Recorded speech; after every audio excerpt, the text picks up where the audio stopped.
প্রথম পর্যায়ক্রমিক মূল্যায়নপত্র 2026, শ্রেণী প্রথম, বিষয় স্বাস্থ্য ও শরীরশিক্ষা, পূর্ণমান 10, সময় 20 মিনিট। পরীক্ষার্থীর নাম, এই ফাঁকা জায়গায় পরীক্ষার্থীর নাম লিখতে হবে, বিদ্যালয়ের নাম এখানেই ফাঁকা জায়গায় বিদ্যালয়ের নাম লিখে নিতে হবে, ক্রমিক সংখ্যা এখানে ক্রমিক সংখ্যা লিখতে হবে। প্রাথমিক শিক্ষা পর্ষদের নির্দেশ অনুযায়ী নবপ্রবর্তিত পদ্ধতি অনুসারে প্রশ্নপত্রটি তৈরি করা হয়েছে। 1 নম্বর প্রশ্ন রয়েছে, নিচের থেকে শব্দ বেছে নিয়ে শূন্যস্থান পূরণ করো।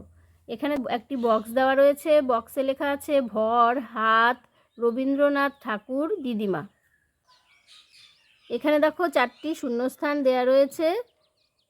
এই বক্স থেকে কথাগুলি বেছে নিয়ে শূন্যস্থানে বসাতে হবে। প্রথমে আছে ক নম্বরে, ড্যাশ ধোয়ার 5টি পর্যায়।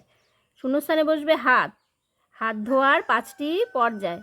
খ নম্বরে রয়েছে জাতীয় সঙ্গীতের রচয়িতা, শূন্যস্থানে বসবে রবীন্দ্রনাথ ঠাকুর।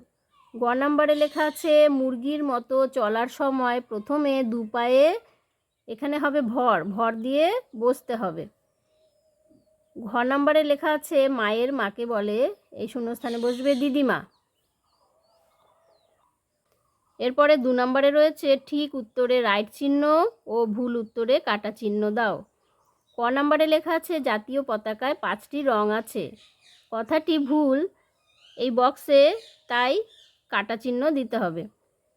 খ নম্বরে লেখা আছে দৌড়ানোর নির্দেশ পেলে ছোট পিছনের দিকে, এই কথাটিও ভুল, তাই এই বক্সে কাটা চিহ্ন দিতে হবে। গ নাম্বার, খাওয়ার আগে সাবান দিয়ে হাত ধুতে হবে, এই কথাটি ঠিক, এই বক্সে তাই রাইট চিহ্ন দিতে হবে। এরপর ঘ নাম্বার, ক্ষীণ দৃষ্টিসম্পন্ন শিক্ষার্থীরা লাঠির সাহায্যে নিরাপদে হাঁটাচলা করতে পারে, এই কথাটিও ঠিক, তাই পাশে এই বক্সে রাইট চিহ্ন দিতে হবে।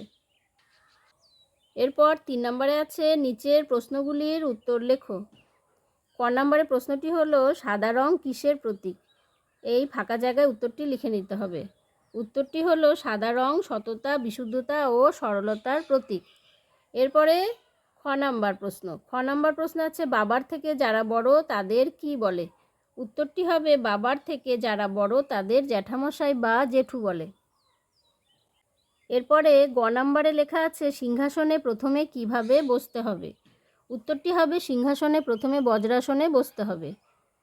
ঘ নম্বর প্রশ্নটি আছে কখন পায়ের পাতা ভি আকৃতি করে সোজা হয়ে দাঁড়াতে হবে, উত্তরটি হবে সাবধান অবস্থায় দাঁড়ানোর সময় 2 পায়ের গোড়ালি ঠেকিয়ে এবং পায়ের পাতা ভি আকৃতি করে সোজা হয়ে দাঁড়াতে হয়।